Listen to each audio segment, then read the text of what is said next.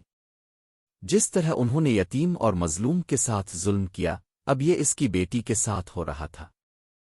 ریحانہ رمشا کے پاس گئی اور اسے دیکھا۔ رمشا عزت دار، خوشحال اور باغ عورت بن چکی تھی۔ اس کے چہرے پر ایک عجب سکون اور نور تھا جو صبر اور شکر کے بعد نصیب ہوتا ہے۔ ریحانہ بیگم نے جیسے ہی رمشا کو دیکھا وہ رونے لگی اور رمشا سے معافی مانگی۔ رمشا نے کہا، میں آپ کو معاف کرتی ہوں۔ ریحانہ بیگم نے ہچکیاں لی مگر ان کے لب حرکت نہ کر سکے۔ آنسو ہی ان کے الفاظ بن گئے۔ جس ظلم کا بیج انہوں نے کسی کی بیٹی پر بویا تھا، آج وہ ان کی اپنی بیٹی پر پلٹ کر آیا تھا۔ اللہ کے انصاف میں دیر ہو سکتی ہے مگر اندھیر نہیں۔ یہ رمضان کا مہینہ تھا جب ظلم کرنے والے کا حساب ہو چکا تھا اور صبر کرنے والے کا صلہ اسے مل چکا تھا۔ بے شک اللہ صبر کرنے والوں کے ساتھ ہے اور ظالموں کو ان کے ظلم کا بدلہ ضرور دیتا ہے۔